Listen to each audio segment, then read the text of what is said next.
Hello friends, welcome to SSC coaching centre. दोस्तों, आज मैं आपको प्रॉफिट लॉस के सवाल सिखाऊंगा, तो वीडियो को पूरा देखना। चलिए स्टार्ट करते हैं। पहला सवाल, एक पुस्तक का मूल्य 500 रुपए है तथा उसका विक्रय मूल्य 300 रुपए है, तो दुकानदार को कितने प्रतिशत की हानि हुई?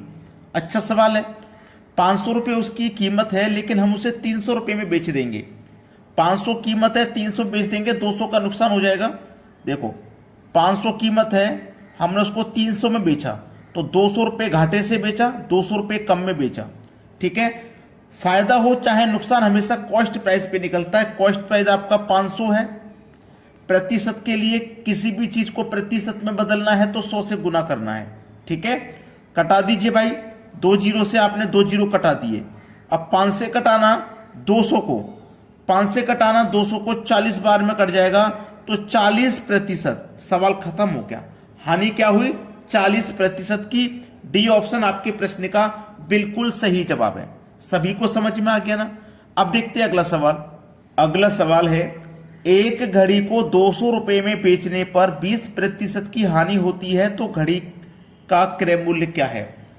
घड़ी का जो भी क्रय मूल्य होगा अपने आप में 100% होगा। जो भी क्रय मूल्य होगा अपने आप में 100%। अब 100% की चीज को आप 20% की हानि पर बेचोगे। 20% की हानि पर, 100% की चीज है, 20 की हानि पर बेचोगे, तो इसका मतलब 80% में बेचोगे। प्रतिशत में बेचोगे 80% में, रुपए में बेचोगे 200 में, तो 80% की वैल्यू 200 के बराबर। 80% का मान 200, तो 1% का कितना हो जाएगा? 80 से डिवाइड दे दो, 1% का मान हो जाएगा। निकालना है 100% का मान, तो 100 से गुना कर दीजिए। ठीक है, समझ में आ गया ना? चलिए इसको अब कटा लीजिए। 20 से कटेगा 4 बार में, 20 से कटेगा 5 बार में। 4 पंजे 20 और 1 ये 0। 50 का गुना 5 से कर दो, तो ये हो जाएगा आपका 5 पचे 25 और 1 ये 0, 250। 250 दिया गया है सी ऑप्शन में। ये सवाल का बिल्कुल सही आंसर है। अब देखते हैं अगला सवाल। अगला सवाल है, एक कुर्सी को 700 रुपए में बेचने पर 40% का लाभ होता है, तो वस्तु का क्रय मूल्य क्या है? मैंने क्या बताया? वस्तु का जो भी क्रय मूल्य होगा वो अपने आप में 100% होगा। अब 100% की चीज को आप 40% के लाभ पे बेचते हो। 40% के लाभ पे बेचते हो। ठीक है, तो कितने में बेचोगे? लाभ होता है ना, तो जोड़ लेते हैं। पिछले क्वेश्चन में हानि था, 100 में से घटा दिया था। यहां पे लाभ है, 100 में जोड़ देंगे, तो इसका मतलब 140% में बेचेंगे। और हम यहां कितने में बेच रहे हैं? 700 में। 140 का मान 700 है, तो 1 का मान कितना होगा? 140 से डिवाइड कर दो। और निकालना क्या है? क्रय मूल्य, यानी कि 100% का मान। तो 100% का मान निकालने के लिए 100 से मल्टीप्लाई कर दीजिए। 1 जीरो से 1 जीरो गया, 14 पंजे 70 गया, और 5 का गुना जब 100 में किया तो 500 आंसर आया। ठीक है, क्रय मूल्य क्या है? 500। 500 मिलेगा बी ऑप्शन में। यह हो जाएगा सवाल का बिल्कुल सही जवाब। अब देखेंगे अगला प्रश्न। अगला प्रश्न है, एक साइकिल को 800 रुपए में बेचने पर 20% की हानि होती है, वह इसे किस मूल्य पर बेचे कि उसे 20% का लाभ हो जाए? जो भी साइकिल का मूल्य है अपने आप में 100% है। ठीक है, 100 की चीज को हम क्या करेंगे? 20 की हानि पर बेचेंगे।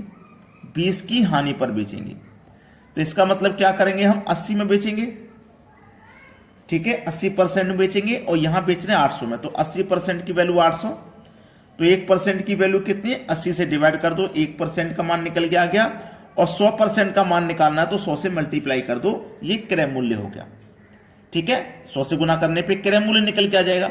अब उसने कहा है कि किस मूल्य पर बेचें कि 20% का लाभ हो जाए। इस 100% की चीज को कितने में बेचें कि लाभ हमको 20% का हो जाए? तो इसी में निकाल लीजिए। 20% का लाभ चाहिए, 100 में 20 जोड़ दो, मतलब 120%। का मतलब बटे में 100। 100 से ये 100 कट जाएगा। ठीक है, 0 से ये 0 कट जाएगा। 8 से 80 10 बार में कट जाएगा, और 10 का गुना कर दो भैया। यहां पे 12 1 कम 12, 1 जीरो ये 1 जीरो ये मिलके आगे 2 जीरो, 1200 हो गया। 1200 दिया गया है बी ऑप्शन में। ये हो जाएगा सवाल का बिल्कुल सही आंसर। समझ में आ गया ना सभी को सवाल? अब देखेंगे अगला प्रश्न। अगला सवाल है, किसी वस्तु को 5% हानि पर बेचने की अपेक्षा 10% लाभ पर बेचा जाए तो दुकानदार को 75 रुपये अधिक मिलते हैं, वस्तु का क्रय मूल्य कितना है? ऐसा सवाल कभी आए ना, एक जगह हानि एक जगह लाभ, कभी भी हो अपेक्षा वाला, 5% हानि की अपेक्षा 10% लाभ या 5% लाभ की अपेक्षा 10% हानि, ये कोई सवाल हो तो जो मूल्य दिया गया है ना उसको लिखना, एक जगह हानि एक जगह लाभ, दोनों को जोड़ के लिख देना। अगर दोनों जगह हानि है तो दोनों का अंतर करके लिखेंगे, दोनों जगह लाभ है दोनों का अंतर करके लिखेंगे, एक जगह हानि एक जगह लाभ है तो जोड़ के लिखेंगे। ठीक है, क्लियर होगी ना बात यहाँ पे? और कर देना है क्रय मूल्य के लिए 100% का मान निकालने के लिए 100 से मल्टीप्लाई कर देना है। 15 पंजे 75, 5 का गुना किया 100 से 500, सवाल का सही जवाब 500।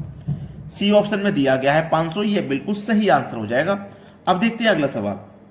अगला सवाल है, 150 रुपये में दूध खरीदा गया, यानी कि कॉस्ट प्राइस 150, ठीक है, उसे कितने रुपए में बेचा जाए कि 20% का लाभ हो, है ना, 20 का लाभ चाहिए।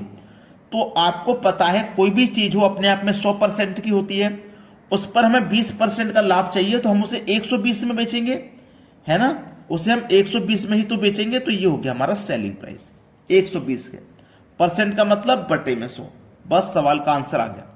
ठीक है, 2 जीरो से आपके ये दोनों जीरो कट गए। 15 और 12 का गुना करना है, 15 दूनी 30 का जीरो हासिल लग गए 3, 15 एकम 15 हासिल के 3 लगा दो 18, 180। 180 दिया गया है बी ऑप्शन में, यह सवाल का सही जवाब है। कितने में बेचा जाए? 180 में। 150 में खरीदा था, 180 में बेचेंगे तो 20% का लाभ हो जाएगा। चलिए अब देखते हैं अगला सवाल। अगला सवाल है, एक व्यक्ति किसी वस्तु को 10% नुकसान के साथ 90 रुपए में बेचता है तो उसे वस्तु को क्रय मूल्य क्या है?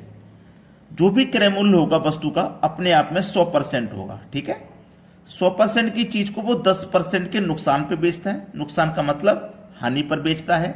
100 की चीज को 10 की हानि पर बेचेगा तो इसका मतलब वो 90 में बेचेगा, 90% में। और यहां रुपए में कितने बेच रहा है? 90 रुपए में। 90% की वैल्यू 90 रुपए है तो 1% की कितनी हो जाएगी? 90 से डिवाइड कर दो। हमको क्या चाहिए? क्रय मूल्य, मतलब 100% का मान। 100% का मान चाहिए तो हमें क्या करना है? 100 से मल्टीप्लाई कर देना है। तो 90 से 90 कट गया, बचा कितना? 100। तो वस्तु का जो क्रय मूल्य है वो 100 ही है, 100 रुपए। बी ऑप्शन हो जाएगा आपके सवाल का बिल्कुल सही जवाब। सभी बच्चों से मेरी रिक्वेस्ट है, अगर आपने वीडियो को लाइक नहीं किया अभी तक तो लाइक करें, और शेयर नहीं किया तो वीडियो को शेयर करें। ठीक है, और हमें कमेंट में बताएं आपको हमारे वीडियोस कैसे लगते हैं।